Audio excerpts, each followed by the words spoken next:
우리 팀에는 세계 최고의 역습을 할 수 있는 선수가 있습니다. 도스 산토스 감독은 이렇게 말했습니다. 그리고는 웃었습니다. 누구인지는 밝히지 않겠다고 했습니다. 하지만 그 자리에 있던 그 누구도 되묻지 않았습니다. 이름을 말하지 않아도 알 수 있었기 때문입니다. 손흥민. 모두의 머릿속에 동시에 떠오른 이름이었습니다. 그런데 바로 다음 순간 감독의 입에서 예상 밖의 말이 나왔습니다. 필요하면 일찍 빼겠다고 했습니다. 필요하면 후반에 넣겠다고 했습니다. 세계 최고의 무기라고 치켜세운 지 몇 초도 지나지 않아서였습니다. 이 말을 들은 팬들 사이에서는 곧바로 의문이 생겼습니다. 가장 중요한 경기를 앞두고 왜 최고의 카드를 아낀다는 걸까요? 이건 손흥민을 믿지 못한다는 뜻일까요? 결론부터 말하면 전혀 아니었습니다. 오히려 정반대에 가까웠습니다. 이건 손흥민을 가장 위험한 순간에 쓰겠다는 아주 계산된 선언이었습니다. 그 배경을 이해하려면 먼저 이번 경기가 어떤 무게를 가진 경기인지부터 봐야 합니다. LAFC는 한국 시간 16일 오전 BMO 스타디움에서 샌디에이고 FC와 맞붙습니다. LAFC는 서부 컨퍼런스 2위, 승점 34점입니다. 샌디에이고는 서부 13위, 승점 21점입니다. 순위만 놓고 보면 LAFC의 확실한 우세입니다. 최근 분위기도 나쁘지 않습니다. 공식전 8경기 연속 무패 행진 중입니다. 이 기간 동안 15골을 넣고 단 4골만 내줬습니다. 숫자만 보면 걱정할 이유가 없어 보입니다. 하지만 이번 경기를 숫자만으로 읽으면 안 되는 이유가 있습니다. 바로 손흥민의 체력이라는 변수 때문입니다. 시간을 며칠 전으로 돌려보겠습니다. 바로 직전 케레타로전이었습니다. 손흥민은 이 경기에서 정규 시간을 모두 소화했습니다. 경기는 그대로 끝나지 않았습니다. 연장까지 이어졌고 결국 승부차기까지 갔습니다. 즉, 손흥민은 사실상 풀타임 이상을 뛴 셈입니다. 기록만 보면 손흥민의 이름 옆에 골도 도움도 없습니다. 하지만 평점은 7.9점이었습니다. 이유는 명확합니다. 이 경기에서 손흥민은 키패스만 5개를 만들어냈습니다. 직접 마무리를 하지 않았을 뿐 동료에게 5번이나 결정적인 기회를 열어준 겁니다. 그리고 승부차기. 손흥민은 두 번째 키커로 나섰습니다. 골키퍼의 움직임을 완전히 반대로 유도했습니다. 침착하게 골망을 갈랐습니다. 기록지에 찍히는 숫자보다 실제로 한 일이 훨씬 많았다는 뜻입니다. 문제는 바로 여기서 시작됩니다. 90분을 버텼습니다. 연장의 압박도 견뎠습니다. 승부차기의 긴장까지 감당했습니다. 그리고 불과 며칠 만에 다시 리그 경기를 준비해야 하는 상황이 온 겁니다. 이쯤 되면 단순히 물어볼 수 있습니다. 그냥 쉬게 하면 되지 않느냐고요? 하지만 감독의 고민은 그렇게 단순하지 않았습니다. 출전이냐 휴식이냐, 그 이분법이 문제가 아니었습니다. 진짜 중요한 건 다른 질문이었습니다. 언제 투입할 것인가? 어디에 세울 것인가? 몇 분을 맡길 것인가? 이 세 가지 결정이 경기 결과 자체를 바꿀 수 있다는 걸 감독은 숨기지 않았습니다. 실제로 감독은 이번 샌디에이고전을 반드시 잡아야 하는 경기라고 못 박았습니다. 동시에 이런 말도 덧붙였습니다. 손흥민을 무리하게 계속 쓰는 건 결국 팀 전체에도 도움이 되지 않는다고요. 그래서 나온 결론이 바로 이겁니다. 필요하면 일찍 교체한다. 필요하면 후반에 넣어서 승부를 만든다. 감독이 밝힌 목표는 단 한 경기의 승리가 아니었습니다.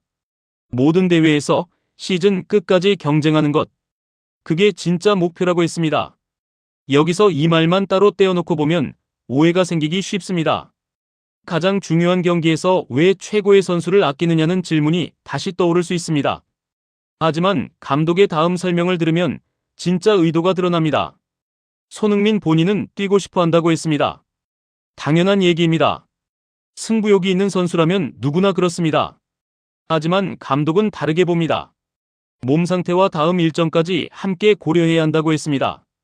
이건 손흥민을 믿지 못해서 나온 결정이 아닙니다. 시즌 전체를 지키기 위한 결정이라고 감독은 분명히 선을 그었습니다. 그러니까 이건 단순한 로테이션이 아닙니다. 보호이자 동시에 전술입니다. 손흥민을 90분 내내 뛰게 하는 것과 상대 수비가 가장 흔들리는 30분에 투입하는 것. 둘 중 어느 쪽이 더 강력한 무기가 될지 감독은 이미 계산을 마친 듯 보입니다. 그리고 바로 이 지점에서 처음에 그 질문으로 다시 돌아오게 됩니다. 세계 최고의 역습을 할 수 있는 선수. 감독은 왜 이름을 말하지 않았을까요? 어쩌면 이름을 말하는 것보다 언제 그 카드를 꺼낼지를 고민하는 게 훨씬 더 중요했기 때문일지도 모릅니다. 그렇다면 샌디에이고는 이 경기를 어떻게 준비하고 있을까요? 그리고 감독이 말한 가장 위험한 순간은 구체적으로 언제를 의미하는 걸까요? 샌디에이고는 이 경기를 어떻게 준비하고 있을까요? 그 답을 찾으려면 먼저 이 팀의 스타일부터 봐야 합니다. 샌디에이고는 점유율과 공격 시도를 높게 가져가는 팀입니다. 공을 오래 소유합니다. 경기의 주도권을 잡으려고 하는 팀입니다. 그런데 LAFC 코치진이 주목하는 건 이 팀의 또 다른 수치입니다. 샌디에이고는 80분 이후 실점으로 승점을 잃는 비중이 높은 팀 중 하나입니다. 다시 말해 후반으로 갈수록 조직력에 틈이 생긴다는 뜻입니다. 바로 이 지점에서 손흥민의 투입 시간이 단순한 로테이션이 아니라 전술 무기로 바뀝니다. 만약 손흥민이 전반부터 출전한다면 샌디에이고의 높은 수비라인 뒷공간을 곧바로 노릴 수 있습니다. 반대로 후반에 투입된다면 체력이 떨어진 풀백과 벌어진 중앙 수비 사이의 틈을 파고들 수 있습니다. 어느 쪽이든 샌디에이고 입장에서는 편할 수가 없습니다. 심지어 손흥민이 벤치에 앉아있는 순간에도 샌디에이고는 그의 투입 시간을 의식해야 합니다. 만약 손흥민이 선발로 나온다면 처음부터 뒷공간을 내줄 수 없습니다. 이쯤에서 감독은 두 팀의 근본적인 차이도 분명히 짚었습니다. 샌디에이고는 점유율로 경기를 끌고 가는 팀입니다. 반면 LAFC는 점유율이 낮아도 슈팅과 유효 슈팅의 효율로 결과를 만드는 팀입니다. 즉, 샌디에이고가 공을 오래 가져도 그것이 위협적인 장면으로 이어지지 못한다면 의미가 없다는 겁니다. LAFC의 빠른 전환 한 번이면 경기 전체가 뒤집힐 수 있습니다. 그리고 바로 이 대목에서 감독의 그 웃음이 다시 이해가 됩니다. 우리 팀에는 세계 최고의 역습을 할 수 있는 선수가 있다는 그 말. 이름은 말하지 않겠다는 그 말. 사실 이름을 말할 필요가 없었던 겁니다. 공을 빼앗은 직후 빈 공간으로 곧장 출발하는 움직임. 수비가 따라붙기 전에 상황을 끝내버리는 속도. 직접 슈팅할지 마지막 패스를 건넬지 순간적으로 판단하는 능력. 이 모든 게 결국 한 사람을 가리키고 있었습니다. 샌디에이고도 이걸 모를 리 없습니다. 그래서 하프 스페이스와 뒷공간을 막는 데 수비 역량을 집중할 가능성이 큽니다. 하지만 여기서 문제가 생깁니다. 측면 압박이 단 한 번이라도 빗나가면 연쇄적인 균열이 시작됩니다. 풀백의 복귀가 늦어집니다. 중앙 수비의 커버 범위가 넓어집니다. 파이널 서드의 간격이 벌어집니다. LAFC는 바로 그 틈을 집요하게 노릴 계획입니다. 여기서 흥미로운 지점이 하나 나옵니다. LAFC가 손흥민을 최전방에 고정하지 않는다는 사실입니다. 최근 LAFC는 손흥민을 한 단계 아래로 내려서 경기 조율과 패스 공급을 맡기는 흐름을 보여주고 있습니다. 이게 왜 중요할까요? 손흥민이 내려오는 순간 상대 수비는 선택을 강요받습니다. 따라갈 것인가? 그대로 버틸 것인가? 따라가면 뒷공간이 열립니다. 버티면 손흥민이 전방을 보며 패스를 뿌립니다. 어느 쪽을 선택하든 결국 누군가에게는 공간이 생기는 구조입니다. 그리고 그 공간의 최대 수혜자는 바로 부안가입니다. 부안가는 터치라인에서 안쪽으로 파고드는 움직임이 강점인 선수입니다. 손흥민이 낮은 위치에서 공을 잡으면 부안가는 측면과 중앙 사이의 공간을 공격할 수 있습니다. 동시에 중앙 미드필더의 직선적인 전진 패스길도 함께 열립니다. 정리하면 이렇습니다. 상대가 손흥민 한 명에게 시선을 집중할수록 다른 공격수들의 길이 오히려 넓어지는 구조인 겁니다. 이게 바로 손흥민의 도움 숫자가 중요한 이유입니다. 손흥민은 이번 시즌 17경기에서 4골 10도움을 기록 중인 것으로 소개됩니다. 도움 부문 리그 2위에 해당하는 기록입니다. 득점 숫자만 보면 손흥민의 위력이 다소 작아 보일 수도 있습니다. 하지만 10개의 도움은 전혀 다른 이야기를 하고 있습니다. 손흥민이 공을 잡는 순간 위험해지는 건 한 명의 수비수가 아닙니다. 부안가가 살아납니다. 중앙이 열립니다. 그리고 LAFC의 전환 속도 전체가 빨라집니다. 지난 샌디에이고전이 바로 그 증거였습니다. 당시 샌디에이고가 먼저 2골을 넣었습니다. LAFC는 패배 직전까지 밀렸습니다.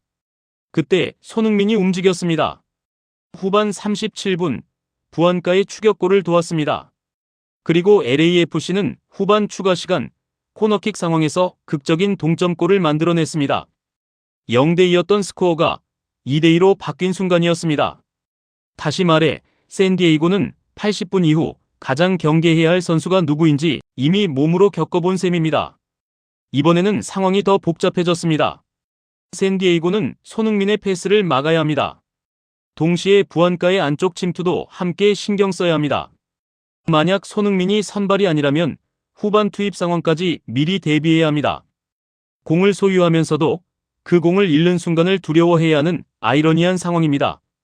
자신들의 장점인 점유율이 오히려 손흥민의 역습을 부르는 출발점이 될 수 있기 때문입니다. 하지만 반대로 LAFC도 방심할 수는 없습니다. 샌디에이고는 지난 맞대결에서 먼저 2골을 넣었던 팀입니다. 만약 이번에도 초반 주도권을 내준다면 또다시 힘겨운 추격전을 벌여야 할 수도 있습니다. 점유율을 조금 내주는 것과 수비 집중력 자체를 잃는 것은 완전히 다른 문제입니다. 손흥민의 한 방을 만들어내려면 그 전에 먼저 상대의 초반 공세를 버텨내야 합니다. 감독이 팀 전체의 효율을 그토록 강조했던 이유가 바로 여기에 있습니다. 그래서 이번 기자회견의 핵심은 사실 출전 여부가 아니었습니다. 진짜 핵심은 신뢰를 어떻게 정의하느냐의 문제였습니다. 손흥민이 뛰고 싶다고 해서 계속 뛰게 두는 것이 과연 믿음일까요? 감독의 답은 명확했습니다. 아니라는 겁니다. 진짜 믿음은 가장 중요한 순간에 최고의 몸 상태로 뛰게 만드는 것입니다. 한 경기가 아니라 시즌 전체를 함께 내다보는 것. 그것이 감독이 말하고자 했던 신뢰의 방식이었습니다. 그리고 손흥민은 이미 케레타로전에서 그 신뢰에 답할 수 있는 선수라는 걸 증명했습니다. 득점이 없어도 키패스 5개를 만들어냈습니다. 90분을 다 뛴 뒤에도 승부차기를 침착하게 성공시켰습니다. 이제 감독은 그 능력을 소모하지 않고 오히려 증폭시키는 방향을 택하려 합니다. 일찍 빼도 결국 경기의 중심은 손흥민입니다. 후반에 넣어도 마찬가지로 손흥민이 중심입니다. 이게 바로 손흥민이라는 선수가 만들어내는 특별한 구조입니다. 출전 시간이 얼마인지보다 경기의 흐름 자체가 그를 중심으로 움직인다는 사실이 더 중요합니다. 샌디에이고는 오랫동안 공을 소유할 수 있습니다. 점유율에서는 앞설지도 모릅니다. 하지만 승부를 결정짓는 단 한 번의 장면. 그건 결국 LAFC의 것이 될 가능성이 높습니다. 그 결정적인 순간 손흥민이 처음부터 그라운드에 서 있을지 아니면 벤치에서 막 들어온 직후일지는 아직 아무도 모릅니다. 하지만 확실한 게 하나 있습니다. 도스 산토스 감독은 이미 가장 날카로운 카드가 무엇인지 정확히 알고 있다는 겁니다. 그리고 그 카드를 언제, 어떻게 꺼낼지도 이미 머릿속에 그려두고 있다는 겁니다. 세계 최고의 역습을 할 수 있는 선수. 이름은 끝내 말하지 않았지만 우리는 모두 알고 있습니다. 그리고 이 사실 하나만큼은 아무도 부정할 수 없습니다. 우리나라는 손흥민 보유국입니다. 오늘도 수고 많으셨습니다. 좋아요와 구독으로 응원해주시면 큰 힘이 됩니다. 감사합니다.